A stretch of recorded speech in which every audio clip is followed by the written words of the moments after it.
जनता ने आपको 2019 में नकारा, 2014 में नकारा, 2022 में नकारा, 2017 में नकारा। आखिर इसका कारण क्या मानते हैं? बेसिक कारण क्या है? राहुल गांधी और सोनिया गांधी देशद्रोही है और इनको जेल भेज देना चाहिए। तुम्हारी बकवास कौन सुनेगा भाई? आरएलडी कह रही है कि मुझे 30 सीट चाहिए, समाजवादी पार्टी कह रही है 40 सीट चाहिए, कुल मिला के 80 सीटें ही हैं। तो इसमें कांग्रेस पार्टी कितनी सीटों पे लड़ेगी? अमेठी भी एक सीट है। तो क्या राहुल गांधी जी चुनाव लड़ेंगे यहां से?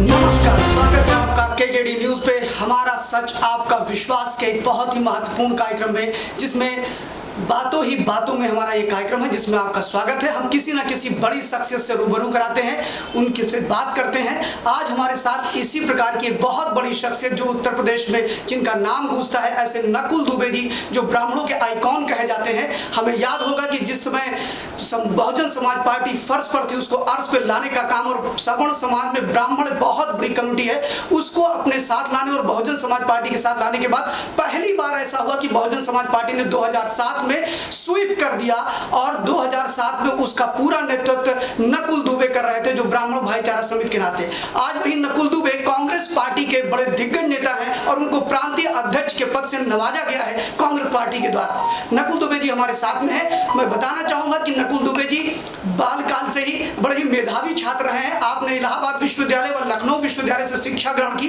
एलएलबी करने के बाद लगभग 1987 से आप वकालत के क्षेत्र में थे।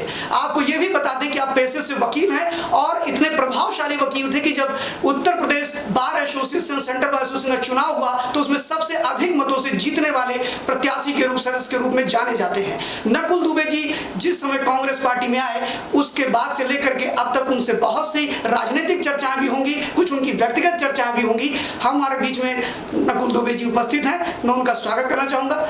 नकुल दुबे जी, मैं आपका केकेडी न्यूज की तरफ से आपका स्वागत है कि आपने हमें समय दिया, इसके लिए बहुत बहुत धन्यवाद। आपको बहुत बहुत धन्यवाद। आज आपने अपने चैनल पर जाने का मौका दिया, और जो आपका स्लोगन है सच और विश्वास, वास्तव में हिंदुस्तान में इन दोनों चीज़ों की बहुत कमी और अभाव सा देखने को मिल रहा है। और ख़ासतौर से 2014 से जब से हमसे कहा गया है कि आपको आज़ादी 2014 के बाद मिली है, इसके पहले आप सब लोग गुलामी में रह रहे थे। इस समय वास्तव में हिंदुस्तान को सच चाहिए और विश्वास चाहिए। मुझे पूरा विश्वास है कि आपके चैनल के माध्यम से यह संदेशा पूरे उत्तर प्रदेश ही नहीं पूरे हिंदुस्तान में आ जाएगा, और सबका एक बार पुनः विश्वास भी लौटेगा और सब भी वापस आएगा। आपकी राजनीति की तरफ कैसे रुचि आई? आप एक अच्छे अधिवक्ता थे, सेंट्रल बार एसोसिएशन जो उत्तर प्रदेश का था उसके आप एक दिग्गज अधिवक्ता कहे जाते थे। आखिर राजनीति की तरफ का रुझान बढ़ा कैसे? हम लोग सिर्फ टोटल वकालत ही करते रहे। हमारे गुरु, हमारे सीनियर पंडित श्री सतीश मिश्रा जी जहाँ जहाँ जाते गए हम लोग को साथ में लेते गए। तो इसी क्रम में उन्होंने 2004 में हमको एक जिम्मेदारी सौंपी और भेजा उन्होंने उन्नाव पार्लियामेंट लड़ने के लिए बहुजन समाज पार्टी से। तो हम लोग बहुजन समाज पार्टी के बैनर तले उन्नाव गए और वहाँ का चुनाव लड़ा गया, और वो चुनाव हम लोग 17,000 से सन 2004 में बसपा की झोली में डालने में कामयाब हुए। बस वहीं से राजनीतिक सफ़र शुरू हो गया। 2005 में बार काउंसिल जीतने के बाद सन 2005 में ही बहुजन समाज पार्टी की राष्ट्रीय अध्यक्ष ने इसी जहाँ पर आप बैठे हुए हैं, तब ये मोहना विधानसभा थी, मोहना विधानसभा से चुनाव लड़ने का आदेश दिए, और 2007 में चुनाव लड़ करके हम लोग चुनाव जीत गए। और हम लोगों ने, जैसा कि भी आपको अवगत है, संज्ञान में है कि हम लोगों ने बहुजन समाज पार्टी की पूर्ण बहुमत से 2007 में सरकार बनाई। क्या बहुजन समाज पार्टी में जब आप काम करना शुरू किया था, या आपके बालकाल की अगर हम बात करें, जब विश्वविद्यालय में आप अध्ययन कर रहे थे, लखनऊ विश्वविद्यालय, तो क्या कभी आपने सोचा था कि आप इस उत्तर प्रदेश के कैबिनेट मिनिस्टर बनेंगे? देखिए, बनने का तो बहुत ज़्यादा वो नहीं था, लेकिन बनाने का तो जज्बा था ही। और हम लोग विश्वविद्यालय स्तर से ही सन 1987 में ब्लॉक फैकल्टी का चुनाव था, रिप्रेजेंटेटिव चुनाव, उसमें जूझ गए, फिर उपाध्यक्ष ही लड़ने लगे, फिर उसके बाद तमाम चुनाव आते गए, और हर चुनाव में हम लोग एक्टिवली पार्टिसिपेट करते रहे। और उसके बाद से जब वहाँ से यूनिवर्सिटी से खाली हुए तो वकालत शुरू कर दिया। लेकिन वकालत शुरू किया तो हाई कोर्ट में अवध बार एसोसिएशन है, वहाँ पर वाइस प्रेसिडेंट रहे, सीनियर वाइस प्रेसिडेंट रहे, ज्वाइंट सेक्रेटरी रहे और उसके आगे बार काउंसिल लड़ते रहे। तो लड़ने भिड़ने का तो जज्बा शुरू से ही रहा, लेकिन राजनीति करेंगे वो भी शुरुआती बहुजन समाज पार्टी के लिए कल्पना नहीं की थी। लेकिन पंडित सतीश चंद्र मिश्रा जी की अगुवाई में, उनके नेतृत्व में हम लोगों ने काम चालू किया और अंजाम देते चले गए। 2016 अप्रैल 2022 को आपकी खबरों में जो समाचार प्रकाशित हुआ, उसमें आपने एक बयान दिया था कि जब आपने कांग्रेस पार्टी को ज्वाइन किया था कि बहन मायावती जी ने आपको आज़ाद कर दिया। जी। तो इस बयान का क्या मतलब समझा जाए? इस बयान का ये मतलब ये था कि देखिए, बहुजन समाज पार्टी के अपने एक अलग तौर तरीके हैं। उसमें काफ़ी इससे बात बतिया रहे हैं तो बहुजन समाज पार्टी में रह के आपसे ऐसे बात नहीं कर सकते।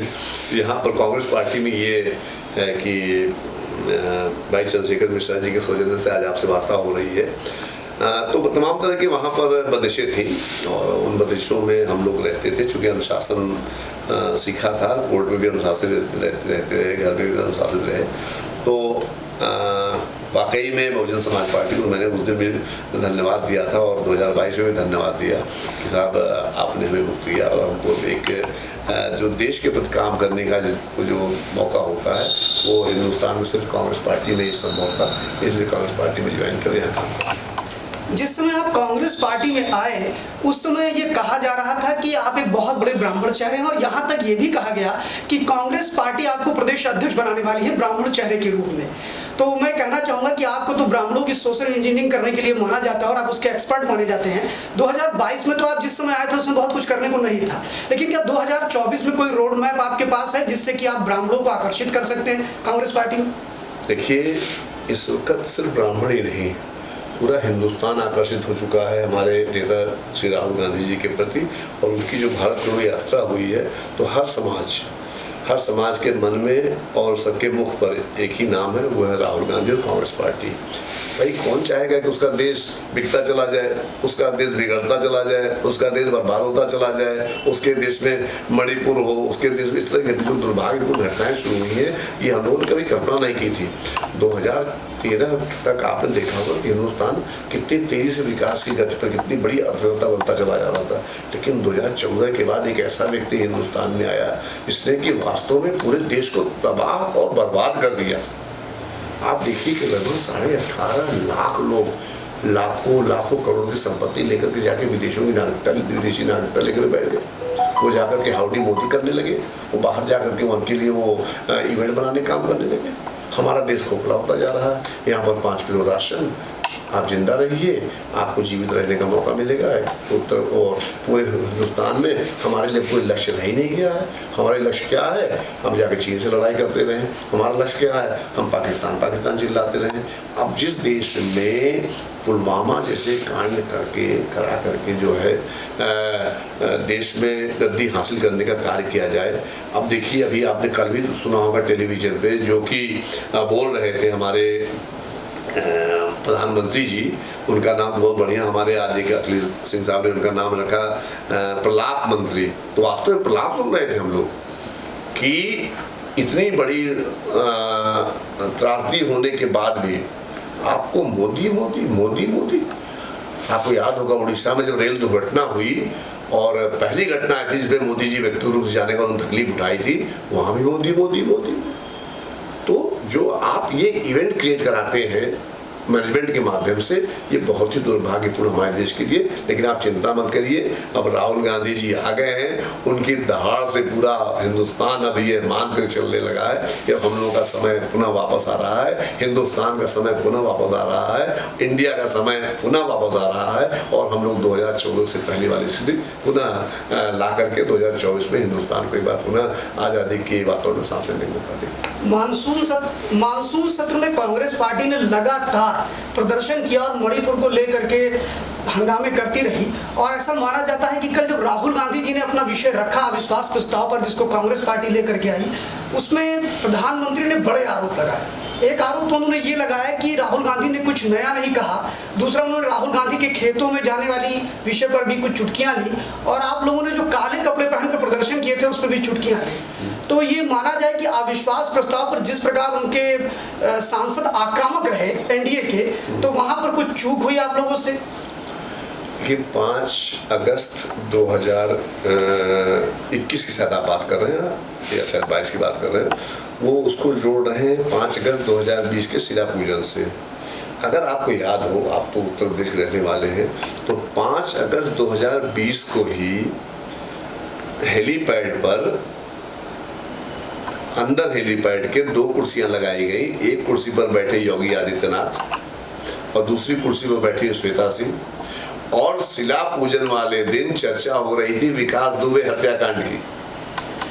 आप देखिएगा लेकर के उसको, तो आपको तो याद आया नहीं, हमारे काले कपड़े आपको दिखाई पड़ गए। हम किस बात पे प्रोटेस्ट, दिल्ली प्रोटेस्ट कर रहे थे, लेकिन आप अयोध्या में बैठ करके एक विकास दुबे के नाम का जो नैरेटिव, आप नैरेटिव बनाने बहुत एक्सपर्ट है ना, कभी बिल्किस बानो का नैरेटिव करके हमारी बेइज्जती, कभी कश्मीर फाइल करके हमारी बेइज्जती, कभी निशिकांत दुबे को खड़ा करके हमारी बेइज्जती, कभी अमित मालवीय को खड़ा करके हमारी बेइज्जती। आपने तो हम लोगों के लिए एक बड़ा अच्छा खाना बना दिया है। आप कहते हैं कि पंडित आप वो कर जाते हैं, तो कुल मिलाकर के हमारे समाज के साथ जो जुर्म ज्यादती की गई है उत्तर प्रदेश में 2017 से 22 में, कोई भूल नहीं सकता। और जो बात आप कह रहे हैं, उनके पास अब आरोप लगाने के लिए भी आरोप नहीं है। उनके खुद के ऊपर इतने आरोप लग गए हैं कि 80 दिन से मणिपुर चल रहा है और आपको एक 30 सेकंड का वक्तव्य देने का मौका मिल रहा है। आप आए लोकसभा में, इतने लंबे घंटों बोलते रहे, आप एक बार भी मणिपुर का मन नहीं बोले। तो मणिपुर के जब मन नहीं बोले तो उठ के जाने लगे, जल्दी उठ कर। तुम्हारी बकवास को सुनेगा भाई, ये मन की बात थोड़ी है कि वन में चलेगा। यहाँ तो 2 वे है ना, तो कुछ नहीं कर सकते, बैकआउट हो गया, सब लोग चल दिए। लेकिन दुर्भाग्य हमारे देश का है, इस तरह की घटनाओं पर भी जो बेशर्मी अख्तियार की जा रही है, वास्तव में हमारे देश के नौजवानों के लिए, हमारे देश के बड़े बुजुर्गों के लिए, हमारे देश की माताओं बहनों के लिए और आम इंसान के लिए बहुत बड़ा दुर्भाग्य है कि हम लोगों ने 2014 में 2014 से ऐसे व्यक्ति गद्दी पर बैठा रखा है। अभी कल संसद भवन में जब अविश्वास प्रस्ताव पर चर्चा चल रही थी, तो राज्यवर्धन सिंह राठौर, जो कि भारतीय जनता पार्टी के सांसद हैं और पूर्व में खिलाड़ी रहे हैं, ओलंपिक विजेता रहे हैं, उन्होंने एक बड़ा प्रहार किया कांग्रेस पार्टी पर। उन्होंने कहा कि राहुल गांधी और सोनिया गांधी देशद्रोही है और इनको जेल भेज देना चाहिए। इसको आप कैसे लेते हैं? भेजे तो थे उन्होंने एक पूर्णेश भूत वाला पता नहीं क्या नाम उनका है, जो कि मोदी उनका सरनेम भी नहीं था उनके। और वो आपको शायद जानकारी हो कि वो महोदय, जहाँ तक मेरी जानकारी में, आप लोग चेक कर लीजिएगा, कि वो मंत्रालय में थे। उनको भ्रष्टाचार के आरोप में मंत्रालय से बर्खास्त किया गया था, तो और कोई मिला नहीं, तो उनसे किसी घटना पर गुजरात में मुकदमा कायम कराया गया और मुकदमा कायम कराने के बाद जब डेटें लगने लगी तो भाई ने उसको स्टे करा लिया है कि साहब अभी जो हमारा मतलब नहीं है। और जब ये अडानी जी पर 20,000 करोड़ रुपए पर, अडानी से आपके रिश्ते पर, अडानी को दिलाए गए ठेकों पर जब चर्चा शुरू हुई, तो आपने मुकदमा को करा करके राहुल गांधी को सजा करा दिया था, 2 साल की सजा हटवा दिया, मकान खाली करा लिया, जितना भी आप अन्याय अत्याचार कर सकते हो पूरे देश में कर रहे हैं आप। तो राहुल गांधी जी पर अत्याचार आप बताइए, यहाँ पर देखिए, जब देखिए आप गाड़ी पलटा के मार दीजिए, आप जेल के बाहर भी लगा के मार दीजिए, आप किसी को अगर कोई उभरता हुआ नेता है, हिंदू वाहिनी का एक कमलेश तिवारी था यहीं पर अमीनाबाद में, वो मर गया, आपके विवेक तिवारी मर गए, आपके प्रवीण त्रिपाठी को तो एक IPS गुजरात कैडर का था, पाटीदार क्या नाम था, 4 साल बाद उसने अब सरेंडर किया जाकर के भी जो है। तो जो तमाशे हमारे प्रदेश और देश में चल रहे हैं राजनीति के नाम पे, ये अत्यंत दुर्भाग्यपूर्ण है। और विश्वास कीजिए कि अब जनता पूरी तरह से उबी हुई है। सब लोग 2024 का इंतजार कर रहे हैं, जल्दी से 2024 आए और इंडिया जीत करके पुनः वही बात होगा। अब बात हम उत्तर प्रदेश के संदर्भ में करते हैं। INIDA जो बना है, आपका गठबंधन बना है, उसमें कांग्रेस पार्टी सबसे बड़ी पार्टी है नेशनल लेवल पर, जिसके माध्यम से ही देश में कोई सरकार परिवर्तन की सोच सकती है। तो INDA के लिए, और आप जो कि प्रांतीय अध्यक्ष हैं, और एक बड़ी जिम्मेदारी आपको दी गई है, तो इस बड़े जिम्मेदारी में आप क्या देखते हैं 2024 के चुनाव में? चूंकि 2019 के चुनाव में कांग्रेस पार्टी सिर्फ एक सीट पर सिमट कर रह गई, वो रही रायबरेली की सीट, और आपको जो अभी और ये एक संयोग है कि रायबरेली भी आपके ही क्षेत्र में आता है, जिसके आप प्रभारी बनाए गए हैं। तो क्या आप ये मानते हैं कि रायबरेली, अमेठी और पूरे के पूरे 11 लोकसभा सीट जो आपको दी गई है, इसमें आप अच्छा प्रदर्शन करेंगे? देखिए, अब रायबरेली हो, अमेठी हो, सुल्तानपुर हो, बाराबंकी हो, बहराइच हो, श्रावस्ती हो, इधर आपके सीतापुर हो, दोबारा इस हर स्थान पर अभी हम लोग, अभी मैं आपको फोटो दिखाऊंगा, अभी हम लोग परसों एक कार्यक्रम कर रहे थे आदिवासी क्षेत्र में, हजारों की तादाद में लोग इकट्ठे हुए थे और लोगों ने बताया कि भाई अगर आज यहाँ पर हम लोग खुली हवा में सांस ले रहे हैं तो ये कांग्रेस की देन है। वहीं पर थोड़ी दूर पर एक संपूर्णा नगर क्षेत्र है, वहाँ भी लाखों की आबादी है। मालूम पड़ा कि पूर्वांचल से लोग ला करके वहाँ पर बसाए गए। सन 1956 में पंडित जवाहरलाल नेहरू जी ने सबको 10-10 एकड़ के फार्म काट कर दिए और सब लोग वहाँ बसाने का काम किया। आज वहाँ पर बड़ी खुशहाली है और सबने मन बना लिया है, पूरे उत्तर प्रदेश ही ने, पूरे हिंदुस्तान ने मन बना लिया है। आप 14 पार्लियामेंट सीट जो मैं देख ही रहा हूँ, लेकिन पूरे हिंदुस्तान ने अब ये मन बना लिया है कि अब हमको कांग्रेस पार्टी के नेतृत्व में सरकार चाहिए, राहुल गांधी जी इस देश के प्रधानमंत्री चाहिए और इस दिशा में काम प्रारंभ हो चुका है और आपको इसके परिणाम 2024 में सुखद परिणाम दिखाई पड़ेंगे, जबकि हम लोग को ऐसे उत्पातियों से वो निजात मिलेगी। अभी उत्तर प्रदेश के संदर्भ में अगर हम बात करें तो उत्तर प्रदेश में INDIA मतलब कि कांग्रेस पार्टी एक बड़ा दल है जो केंद्र की सत्ता में सबसे ध्रुवी रहेगा, केंद्र बिंदु में है, लेकिन वहीं पर इसका एक सबसे बड़ा घटक दल समाजवादी पार्टी है, दूसरा इसका घटक दल RLD है और तीसरा जो पल्लवी पटेल की पार्टी है अपना दल, वह भी इस पे काम कर रही है। तो ये चारों के बीच में क्या समन्वय है, पहली चीज। दूसरी चीज कि सीटों का बंटवारा आप कैसे करेंगे, क्योंकि कांग्रेस पार्टी बड़ी पार्टी है, कार्यकर्ताओं की बड़ी फौज है और हर कार्यकर्ता चाहता है कि वो चुनाव लड़े। उसमें जिस प्रकार RLD कह रही है कि मुझे 30 सीट चाहिए, समाजवादी पार्टी कह रही है 40 सीट चाहिए, कुल मिला के 80 सीटें ही हैं, तो इसमें कांग्रेस पार्टी कितनी सीटों पे लड़ेगी? ये KKD न्यूज़ कह रहा है, ये बस सब बातें जो हैं कि साहब उनको 50 चाहिए, उनको 40 चाहिए। ये अच्छा है कि आपने 90 में नहीं कह दिया, आपने सीट 80 है, आपने 90 बंटवा देते आप जो है, धन्यवाद इसके लिए आपको। अभी देखिए लड़ाई क्या है, लड़ाई देश को बेचने वाले बनाम देश को बचाने और देश को बनाने वाले हैं। एक लकीर खींची हुई है, जिनको देश को बेचने वालों को साथ देना है वो जाए भारतीय जनता पार्टी और जिनको बचाना और बनाना है वो सब लोग आएंगे INDIA में। तो INDIA में कतई सीट में कोई डिस्कशन नहीं है, सबने कह दिया है कि भाई यहाँ पर ये बहादुर है, ये बीजेपी को पटकनी देगा, लड़ेगा, ये लड़ेगा। सीटों कोई नंबर कोई चिंता करिए ही मत, आपको 5 सीट मिलेगी, 10 मिलेगी, 20 मिलेगी, 25 मिलेगी, ये अभी भविष्य के गर्त में है, उसको अभी वहीं रहने दीजिए। आप न बांट दीजिए कि आप 30 सीट आप कहिए जाओ जोड़ेंगे, जब आप ज़्यादा मिल जाएगी, 90-100 निकल जाएगी, फिर आपको नाराज हो गया, कैलकुलेशन गलत हो गया, हमारा कैलकुलेशन गलत हो गया। इसलिए सीटों को बच जाइए, अभी देश को बचाने में लगिए, आप लोग भी लगिए, हम लोग लगे। हमारे मीडिया का बहुत अहम रोल है देश को बचाने में। अगर सब बिकी जाएगा, अडानी सब खरीद लेगा, सारे चैनल खरीद लेगा, सारी सब्जी खरीद लेगा, सारे फल खरीद लेगा, सारे अनाज खरीद लेगा, सारे क्या बोलते हैं संस्थाओं खरीद लेगा, सारे व्यापारिक प्रतिष्ठान उसके हो जाएंगे, तो फिर हम आप क्या बैठ के यहाँ पर क्या नहीं करेंगे, फिर हम चल दिया जाएगा, हिमालय जाएगा, वहीं रहा जाएगा। तो इसलिए इन सब चीज़ों से अगर देश को वास्तव में बचाना है, निजात दिलानी है, तो आइए हम सब लोग एकत्रित हो, देश को बचाने वालों के साथ खड़े हो और देश के बेचने वालों को गुजरात के रास्ते भेज दें, जहाँ पर नीरव मोदी और मेहुल चोकसी और या आपके ललित मोदी बैठे हुए।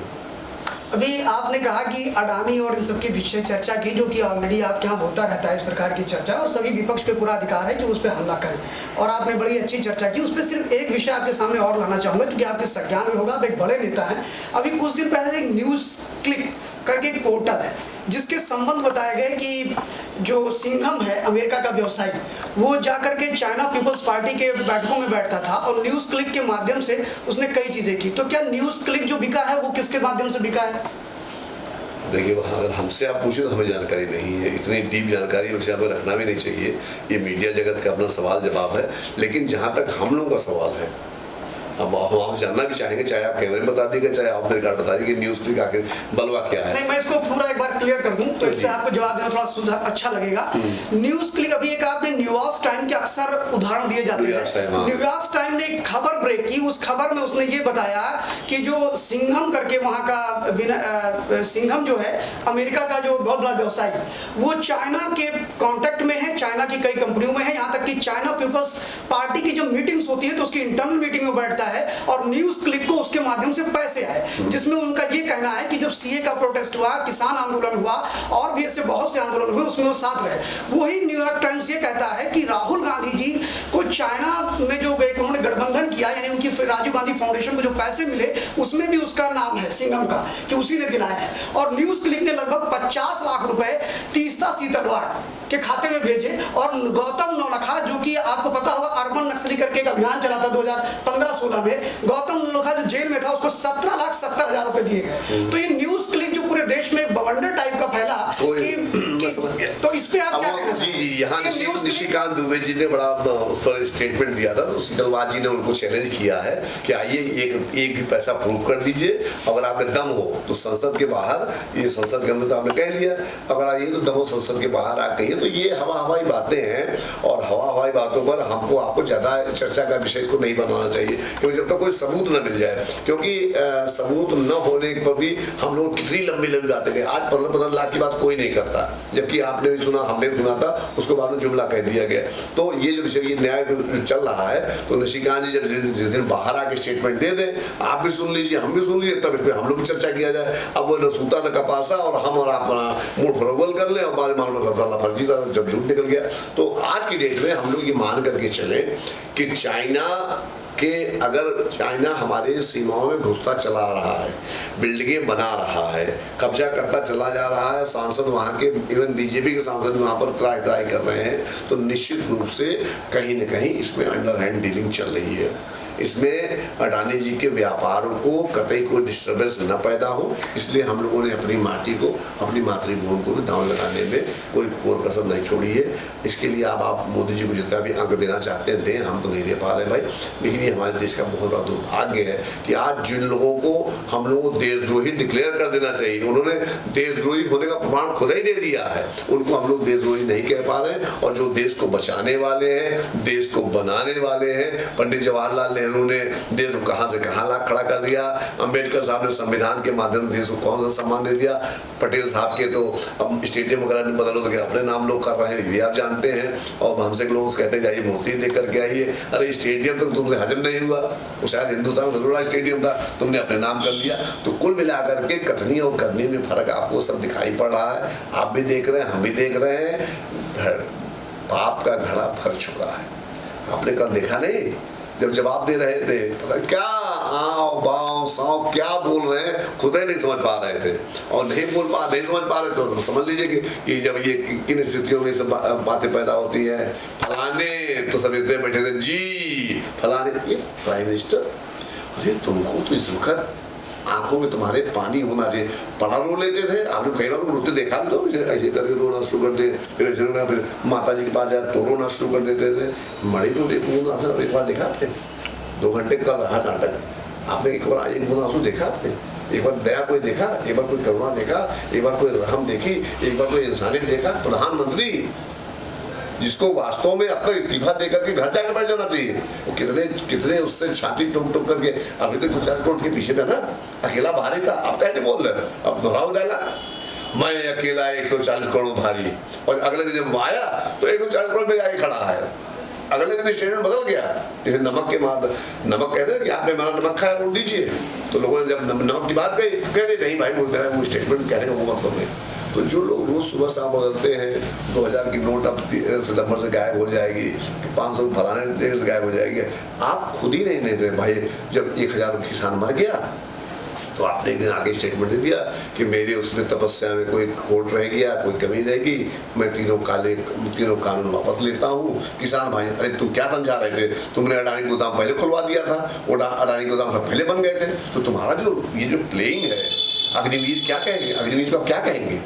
अग्निवीर, जो आपने राजवर्धन जी का नाम लिया, राठौर से पूछिए कभी कि साहब ये जो सैनिकों का अपमान शुरू हो गया है कि उनके अडानी के लिए फौज तैयार की जा रही है अग्निवीर के नाम पर, तो ये सब बहुत ही बड़ा दुर्भाग्य है हमारे देश का। एक प्रश्न नकुल जी आपसे और है, क्योंकि आप ब्राह्मण आइकॉन ऑलरेडी पहले से ही रहे राजनीति में, और मैं ये कहना चाहूँगा कांग्रेस पार्टी एकमात्र ऐसी पार्टी जिसने 7 बार ब्राह्मणों को मुख्यमंत्री बनाने का काम किया। तो क्या ये माना जाए कि 2024 की जो ये पूरी व्यू रचना रची जा रही है, उसमें नकुल दुबे जो रायबरेली की सीट पे जो आपको क्षति हुई, दिनेश सिंह की, दिनेश सिंह जी भारतीय जनता पार्टी में चले गए और एक अखिलेश सिंह की पुत्री है वो भी भारतीय जनता पार्टी में चली गई, क्या उसका कोई प्रभाव पड़ेगा रायबरेली में? कतई नहीं। देखिए अवसरवादी, अब इसे वो प्रकाश राजभर, आपके ये दारा सिंह चौहान पानी पी पी करके भाजपा के लिए पता नहीं क्या क्या, आपने भी सुना मैंने सुना, भेग तक तो मंगवा दिया था उन्होंने, किसी को कटोरा दे दिया था, किसी को मटर भेज दिया था। तो वो लोग क्या मजबूरियां हैं भारतीय जनता पार्टी की, या उनका कॉन्टेस्ट लेवल खत्म ही हो गया है। तो बिल्कुल आप निश्चिंत रहिए, कोई नुकसान नहीं हुआ है। कांग्रेस पार्टी इस बार आपको उत्तर प्रदेश में चमत्कारिक परिणाम ला करके दिखाएगी और ये जनमानस का निर्णय है। कांग्रेस पार्टी तो अपना परिश्रम करना कर रही है। ये संपूर्ण जनमानस ने राहुल गांधी जी में आस्था विश्वास व्यक्त करते हुए सब लोगों ने तय कर लिया है, इस बार हम लोग कांग्रेस पार्टी के साथ जाएंगे और निश्चित रूप से INDIA की सरकार इंडिया में होनी भी चाहिए, होगी भी, और 2024 का आराध्य बड़ी मिल जाता है। एक चीज़ और है कि जो आप ये पूरी व्यूह रचना बना रहे हैं कि जिसमें आपने कहा है कि भारतीय जनता पार्टी को हम किसी भी कीमत पे पराजित करेंगे, यहाँ पर देखने वाली बात यह है कि जितनी भी सीटें आप अवध के इस पूरे पोर्शन की बात कर रहे हैं, जो 11 सीटें आपके पास है, इसमें अमेठी भी एक सीट है, तो क्या राहुल गांधी जी चुनाव लड़ेंगे यहाँ से? अभी इसका जवाब तो राहुल गांधी जी से ही लेना पड़ेगा आपको जो है। अब हम लोग तो स्वागत करेंगे भाई, आइए, अमेठी की जनता अपने एक बार अपनी गलती का सुधार करना चाहती है, प्रायश्चित करना चाहती है, उससे बड़ी भारी भूल हो गई है और मुझे पूरा विश्वास है राहुल गांधी जी अमेठी से चुनाव लड़ेंगे और यहाँ से सांसद बन करके प्रधानमंत्री के रूप में दिल्ली बैठेंगे। अच्छा, उत्तर प्रदेश के मुख्यमंत्री योगी आदित्यनाथ जी के ऊपर इस 2024 में आपने ऐसी कौन से मुद्दे होंगे आप लोगों के पास जिस पर आप उन पर अटैक करेंगे? हर मुद्दा, कोई मुद्दा ले लीजिए आप, महंगाई का मुद्दा ले लीजिए। अगर राजस्थान में 500 रुपये में सिलेंडर मिल सकता है, अगर कर्नाटक में 500 रुपये में सिलेंडर मिल सकता है, अगर हिमाचल प्रदेश में 500 रुपये में सिलेंडर मिल सकता है, तो उत्तर प्रदेश में क्यों नहीं मिल सकता भाई? क्या उत्तर प्रदेश में कमी रह रही है? आपका तो बहुत बड़ा प्रदेश है ना, आप तो बड़े यहाँ पर डबल इंजन सरकार सन 2017 चला रहे हैं ना, लेकिन यहाँ कोई भी रिलीफ न तो बिजली की रेट में, सबसे ज़्यादा महंगी बिजली आप उत्तर प्रदेश में है रेट जो, तो जब हम वहाँ फ्री दे सकते हैं 100 यूनिट, 200 यूनिट आप क्यों नहीं दे सकते हैं? अगर हम विधवाओं को वहाँ पर और माताओं को वहाँ पर पेंशन दे सकते हैं तो आप क्यों नहीं दे सकते हैं? आपने अपने आप क्या लगा रखा, क्या लगा रखा? आपने जो चीज़ें विकास के नाम पर 33 लाख करोड़ का इन्वेस्टमेंट आप कहते हो कि 33 लाख करोड़ का हमने इन्वेस्टर सबमिट कराकर 33 लाख करोड़ की इन्वेस्टमेंट कराएंगे। क्या कराएंगे? अब आपको चिट्ठी दिखाएंगे, आपको आप पढ़िएगा, बड़ा मजा चिट्ठी कि हर जगह पर अडानी जी पहुँच गए हैं, हर जिले में अडानी जी के लिए 6-7 एकड़ जमीन उड़ी जा रही है जिले के शहर। क्या है ये यार? जब हर चीज अडानी को ही देनी तो क्यों फर्जी नाम देते हो? और ईस्ट इंडिया कंपनी हम लोग कहते हैं, ईस्ट इंडिया कंपनी कौन ला रहा है? अभी आपने देखा होगा कुछ ही दिन पहले उत्तर प्रदेश के मंत्रियों को भेजा गया था, पता नहीं खाली हाथ गए थे, कटोरा लेके गए थे, इतना घूम रहे थे अपना, कोई मैक्सू में था, कोई ऑस्ट्रेलिया, कोई इंग्लैंड में था, कोई कहीं था, कोई कहता दे रहा था कि नाम तुझको अल्लाह रखे। तो वो गए थे, अब पता नहीं वो लोग उतना लेकर के आए हैं, अपने लिए लेकर के आए कि सरकार के लिए लेकर के आए हैं। तब ईस्ट इंडिया कंपनी नहीं आ रही क्या? उससे कौन आ रहा है? ईस्ट इंडिया कंपनी ने क्या किया था? ये तो छोटे मोटे व्यापार करने आई थी और सैकड़ों साल तक गुलाबी दे गई थी हमारे देश को। अब क्या करा रहे हैं? भारत माता के हैं, हिंदू राष्ट्र के पोषण बताते हैं अपने आप को, और कर क्या रहे हैं? ये इससे ईस्ट इंडिया कंपनी नहीं आई क्या? वो खाली आप बड़े भारी वो हैं, क्या बोला, दान दे दे रही, क्या बोला, 33 लाख करोड़ की बात कही जा रही है कि 33 लाख करोड़ का इन्वेस्टमेंट हो रहा है उत्तर प्रदेश में, और काम कौन करेगा? खाली एक आदमी। एक बात मैं और कहना चाहूँगा नकुल जी कि जितनी बातें आपने विषय रखा है वह सारे विषय लगभग आपने 2017 में भी रखे थे, 2019 में भी कांग्रेस पार्टी ने यही विषय उठाया था, अडानी अंबानी और क्या नाम है महंगाई। लेकिन मुझे एक चीज़ बताइए कि जनता की अपील आप जनता तक पहुंच क्यों नहीं पा रहे? इतने बड़े मुद्दे आपके पास होते हैं और प्रभावी ढंग से आपके नेता भी रखते हैं और आप भी ये विषय रखते हैं, आखिर वो क्या कारण है कि जनता ने आपको 2019 में नकारा, 2014 में नकारा, 2022 में नकारा, 2017 में नकारा, आखिर इसका कारण क्या मानते हैं? बेसिक कारण क्या है? क्योंकि आप मेहनत कर रहे हैं और नकुल दुबे जब से आए हैं तब से मीडिया में भी देखने में आता है कि आपको जितने भी क्षेत्र दिए गए उसमें आप दिन रात मेहनत कर रहे हैं, आए दिन आप उस क्षेत्रों में जा रहे हैं। तो एक आशा की किरण तो बने हैं, आप इसमें कोई दो राय नहीं है कि कांग्रेस पार्टी में कुछ नयापन लाने का प्रयास भी आपकी तरफ से है। और ये नहीं कहते हैं कि कांग्रेस पार्टी में जो परिस्थितियां हैं उससे क्या लगता है आपको कि आप कुछ नया करेंगे? आप देखिए, जैसे भी आपने बताया ना कि वो 17 में था, यही 18 में था, 20 में था, ऐसा कुछ नहीं था। इवेंट बनाए गए थे और इवेंट किनके सहारे बनाए गए थे? आज जिन लोगों से हमारे द्विवेदी बात नहीं पसंद करना पसंद नहीं कर रहे, वो बड़े आइकॉन हो गए, मीडिया जगत के बड़े बड़े नाम हो गए। नाम लोग उसमें छोड़ी नहीं लेते नाम। और जिन लोगों से शायद आप खड़े होकर बात कर रहे हैं, जिनका काम सिर्फ झूठ फैलाना, फरेब करना, फ्रॉड करना, 420 करना, वो लोग आज हिंदुस्तान जगत के बड़े अति। तो जो झूठ का दो था ना, एक बार चढ़ गया हड्डी। चलिए 14 में आपने कहा, बाद में 14 बाद आपने हाथ जुड़े, भाई जुमले थे, गलती से माफ कर दो, आपने माफ कर दिया। लेकिन मीडिया ने कहा ये तुम्हारे पास पहुंच रहा है डब्बा, तुम्हारे पास पैकेट पहुंच रहा है। तो मीडिया के माध्यम से, कुछ मीडिया जो गोदी मीडिया आप जानते कहे जाते हैं, उनके माध्यम से। और आपने क्या किया कि 2016 में ही बहुत मजबूत चक्र चलाया। क्या? आज रात 12 बजे से 500 और 1000 के नोट। तो आपने किसी को सहूलियत दे करके नहीं, 14 में बनी थी और अब 14 का 5 19 में आ जाएगी। 19 में क्या हुआ?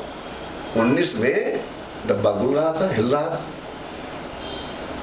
पुलवामा, 40 सैनिक, 350 किलो RDX, सतपाल मलिक की बात को कोई चला रहा है? नकुल जी, मैं इसमें एक आपको बीच में रोकना चाहूंगा कि पुलवामा को लेकर के जो कबीर करके नाम के उनके जो लोकसभा के अध्यक्ष रहे पाकिस्तान के, उन्होंने एक बयान दिया कि पुलवामा अटैक हमने कराया और इसके वीडियोस भी जारी हुए। तो बार बार सरकार पर इस प्रकार का जो आरोप आप लोगों की तरफ से जाता है कि ऐसा तो नहीं कि जनता में आपकी फेथ कम होती है? देखिए, ऐसा है कि अब कबीर साहब पर आप फेथ कर सकते हैं। कबीर साहब क्या क्या कर सकते हैं वहाँ बैठ करके, वो तो आप जाने, कबीर साहब जाने। लेकिन जो हिंदुस्तान, भाई हम कहते हैं कि पुलवामा कांड हुआ, उन सैनिकों को लगभग 4 महीने से लगातार रिक्वेस्ट किया जा रहा है केंद्र सरकार से कि साहब इनको सड़क के मार्ग से भेजना खतरे से खाली नहीं है, इनको एरियल रोड से भेज देना चाहिए। आपके पास सारे संसाधन हैं, अपने लिए 1000 करोड़ का आप हेलीकॉप्टर जहाज मंगा लोगे, अपने लिए आप हजारों करोड़ का संसद भवन बना लोगे, वहाँ तो खर्चा देने के लिए पैसा देने खूब है। लेकिन उन सैनिकों को आप बाई रोड ही भेजा, क्यों? ठीक है, आपने भेज दिया, दुर्घटना हो गई, 350 किलो RDX पता नहीं कहाँ से या कहाँ नहीं, तो आपका ज़्यादा बेहतर जानकारी कबीर साहब के माध्यम से आ गई होगी, मेरे पास नहीं आ पाई। खैर, टकरा गई, हताहत हो गए, इंक्वायरी बैठी। आप बताइए वो रिपोर्ट क्यों नहीं आ रही है? वो रिपोर्ट इसलिए नहीं आ रही है कि दाल में सिर्फ काला ही नहीं है, पूरी दाल ही काली है। जिस दिन सच्चाई सामने आ जाएगी उस दिन आप वास्तव में सर पकड़ के बैठ जाएंगे, अरे सत्ता पाने के लिए गोधरा तो चलो गोधरा कांड हो गया। ये सारे कांड, संजीव भट्ट क्यों नहीं निकल पा रहे हैं, हरेंद्र पांड्या क्यों मर गए, लोया साहब काहे निपट गए? तो अगर आप चेन बनाना शुरू कर दीजिएगा द्विवेदी जी, इतनी लंबी इतनी मजबूत चेन बन जाएगी कि वास्तव में हमको आपको वही कहना पड़ेगा जो मोदी जी जाकर कहते हैं कि अरे बड़ी बड़ी भारी पाप हो गए हिंदुस्तान में। तो आज वास्तव में ये कहना पड़ता है ऐसी सरकार को देखने के बाद। 2004 के करीब में आपने लोकसभा चुनाव 9 में लड़ाया और बड़े ही जबरदस्त तरह से लड़ाया और आपने विजय सुनिश्चित कर, और बड़े ही करीबी आपके मित्र हैं। तो क्या कभी भविष्य में कांग्रेस पार्टी में उनके लिए दरवाजे खुले हैं? कांग्रेस से शुरुआत हुई है। अगर आप उनके बारे में जानकारी कराइए तो आपको मालूम पड़ जाएगा कि वो 2004 के पहले कांग्रेसी बहुत भयंकर वाले कांग्रेसी थे। तो उनका तो वो कहीं किसी का नहीं है जहाँ जो। अच्छा, अभी कुछ बड़े दल बदल हुए, लोग इधर से उधर गए, उसमें नकुल दुबे जी से बड़ी अपेक्षा कर रही है कांग्रेस पार्टी कि काफ़ी लोगों को आप ला सकते हैं, खासतौर ब्राह्मण चेहरों को ला सकते हैं और इसके साथ ही साथ आप और भी जातियों को समीकरण बना सकते हैं। जी जी। तो क्या जैसे अभी भारतीय जनता पार्टी डिक्लेयर करती है कि हमारे संपर्क में 50 लोग हैं, 25 लोग हैं, 15 हैं, ऐसे समाजवादी पार्टी भी आजकल ये दावा करने लगी है कि हमारे संपर्क में इनके लोग हैं। तो क्या हम माने कि कोई ऑपरेशन आप भी चला सकते हैं कि 2024 आपके लिए बहुत बड़ी उपलब्धि होगा और नकुल दुबे के लिए विशेष तौर पर होगा? कि ऑपरेशन चल चुका है और इस बार ऑपरेशन जनता ने चला दिया है और जनता ने ये तय कर दिया है कि हम ही लोग लड़ेंगे और हम ही लोग इनको बाहर भी करेंगे। तो इस वक्त जो जनमानस का जो झुकाव चल रहा है, अभी सीतापुर में देखा कि वहाँ पर बीजेपी के विधायक बड़े ही क्रांतिकारी थे, राकेश राठौर जी, उन्होंने ज्वाइन किया और तमाम लोग जो ज्वाइन करते जा रहे हैं। हम लोग वो तो हल्ला गुल्ला नहीं चाहते हैं, शांति से काम चल रहा है और आपको इसका परिणाम, सुखद परिणाम। देखिए लक्ष्य क्या है, मैंने फिर आपसे कहा ना कि यहाँ पर अब वो पॉलिटिकल क्या सिस्टम है। पहले राजनीति होती थी सिद्धांतों की, मॉरल्स की। अब सिद्धांत मॉरल सब हम आज आपसे रिक्वेस्ट करेंगे, घोषणा पत्र देंगे, सब करके मैं जुमला है, आप भी कपार पकड़े बैठ जाएंगे, यार हमने उसके चक्कर को छोड़ दे दिया, अब जब इम्प्लीमेंट करने के जाम है तो कर जुमला है। अब कुछ कर नहीं सकते क्योंकि भाई उसके बाद वो ईडी भेज देगा, वो सीबीआई भेज देगा, वो इनकम टैक्स भेज देगा आपके, तो आप शांति बढ़ जाते हैं। लेकिन कुल मिलाकर के जो हम लोग का जो जनमानस का जो मतलब जो इच्छा है, वो हर आदमी देश को बेचने वालों को देश से भगाना चाहती है। आप क्यों नहीं भगाना चाहते ये मुझे नहीं मालूम, लेकिन अगर आप सब बेचोगे, आप रेल बेच दे रहे हो, आप गेल बेच दे रहे हो, आप LIC पर अटैक कर रहे हो, आप जो हमारी प्रॉफिट अर्निंग कंपनियां थी उन सबको आप औने पौने दाम में आप अडानी साहब पकड़ाई दे रहे हो, ये ना बर्दाश्त है, काबिल है। इसको बर्दाश्त जो कर रहा है वो निश्चित रूप से उसका देश के प्रति प्रेम या भाई हम कहते हैं कि आप अपने आप को विश्वगुरु कहते हो, आप विजय माल्या को, मेहुल चोकसी को, ललित मोदी को, नीरव मोदी को हिंदुस्तान क्यों नहीं ला पा रहे हो? क्या कहाँ दिक्कत आ रही है? बात करना, आप मीठी मीठी बात हम नहीं कर सकते। मणिपुर में क्यों नहीं तो बात कर पा रहे हो? बफर जोन आप चाइना में तो बनाना, जहाँ चाइना के बॉर्डर बफर जोन नहीं बना पा रहे हैं, आप मणिपुर में बफर जोन, आप आखिर देश में चाहते क्या हो? आप हिंदुस्तान को क्या किस रूप में ले जाना चाहते हो भाई? हिंदी लगा दो, चलो हिंदू राष्ट्र बात करते हो, हिंदी पूरे हिंदुस्तान में लगा बनाओ। जिस दिन तुम हिंदी पूरे हिंदुस्तान लगा दोगे, हम मान लेंगे तुम हिंदू राष्ट्र बना लोगे। हिंदी क्या गुजरात में दम है हिंदी बोल देंगे? जब बोलो हिंदी गुजरात में, वहाँ हिंदी तो नहीं बोल पाओगे। हिंदू राष्ट्र बनाएंगे जब बनाओ। तो अब हम लोग को सच्चाई को अपने अंदर लाना चाहिए कि सच्चाई क्या है। झूठ की हांडी बार बार कहता है कि काट की हांडी चढ़ गई, एक बार दो बार चढ़ गई, अब काट की हांडी को उतार मत दीजिए, उसको तोड़ करके फेंक दीजिए और उसको गाड़ दीजिए जमीन में कि दोबारा देश को बेचने वाले इस देश में तो पैदा न होने पाए। नहीं तो वास्तव में हिंदुस्तान को ऐसे गर्त में ले जाने का काम हो रहा है जिसको कि हमको आपको बड़ी ईमानदारी और बड़ी मजबूती से रोकना होगा, जो कि राहुल गांधी जी बड़ी बखूबी कर रहे हैं।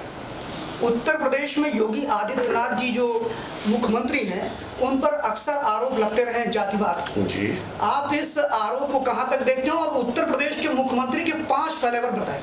नहीं, वो खुद ही मान लेंगे अपने आप को, उनके फेल्योर 5 या 500 बता देंगे, खुद ही बता देंगे। और जातिवाद की जहाँ तक बात है तो मुझे बताने की आवश्यकता नहीं है, आप भी जानते हैं। आप विधान परिषद चले जाइए, उठाकर मान लिस्ट ले लीजिए, अभी आप चाहे गूगल पर सर्च कर लीजिए। और हमारे समाज की बात है तो वो सिर्फ वही नहीं, पूरी, चाहे आप अमित शाह को ले लीजिए, चाहे आप नरेंद्र मोदी जी को ले लीजिए, आप गुजरात देखिए ना चल करके, आप मध्य प्रदेश देखिए ना, आप उत्तर प्रदेश देखिए ना, समाज को किस तरह से उसमें गर्त में ढकेला जा रहा है। हम तो कभी बड़ा आश्चर्य करते हैं कि अब अविश्वास में शुरू कौन करेगा? निशिकांत दुबे, एक तो बैठा देंगे वो फ्रॉड, वो जो IT सेल वाले हैं वो अमित मालवीय। यहाँ पर बिल्किस बानो में कौन रिहा हो रहा है? 11 संस्कारी ब्राह्मण। कश्मीर फाइल में कौन बेइज्जत हो रहा है? कश्मीरी पंडित। दिनेश शर्मा जी क्या हालत किया? 25 मार्च 2000, आप भी गए होंगे वहाँ पर, एकाना गए थे, नहीं गए थे आप? एकाना स्टेडियम गए थे आप? आपने देखा होगा पूरा मंच भरा हुआ, जो हारा हुआ है स्टूल मंत्री वो तो बैठ रहा गद्दी पर, और दिनेश शर्मा से कहा गया मंच पर। 5 साल तक वो उत्तर प्रदेश में भारतीय जनता पार्टी की सरकार में ब्राह्मण सबके सबसे बड़े चेहरे रहे और कितने ठाठ से उन्होंने कहा गया। वही हार के दूसरा चीफ मिनिस्टर बन रहा है डिप्टी CM, और वो क्या बोलते हैं यहाँ के भारतीय जनता पार्टी के बड़े ही शीर्ष नेता, RSS जमाने के पंडित दीनदयाल उपाध्याय की बातें करते हैं, अटल बिहारी वाजपेयी की बात करते हैं। आज कहाँ है कहीं पता चलता है आपको नहीं पता होगा पक्का। भारतीय राजनीति में काम करते हुए नकुल दुबे जी ने उत्तर प्रदेश में जहां अपनी एक शाख गढ़ी है, वहीं पर सरल सौम्य है और बहुत ही सहजता से लोगों से मिलते रहे हैं। और जहां पर एक तरफ वंशवाद, परिवारवाद इसका आरोप लगता है, वहीं नकुल दुबे जी के ऊपर ऐसे कोई आरोप नहीं है। मैं सिर्फ ये पूछना चाहूँगा नकुल जी कि आपके परिवार से और भी कोई राजनीति में रहा है? हमारे परिवार से जहाँ तक मुझे संज्ञान है, कोई राजनीति पे कभी नहीं रहा और मैंने भी राजनीति की शुरुआत पंडित सतीश चंद्र मिश्रा जी के सानिध्य में किया। तो क्या सतीश चंद्र मिश्रा जी की बात चल रही थी कि जब आप आए थे कांग्रेस पार्टी में तो ऐसी खबरें थी, ये मतलब कोई तथ्यात्मक विषय नहीं है, लेकिन ऐसी खबरें थी कि आपके गुरुदेव भी आएंगे, तो क्या ऐसा था क्या? कुछ ऐसा कुछ नहीं था।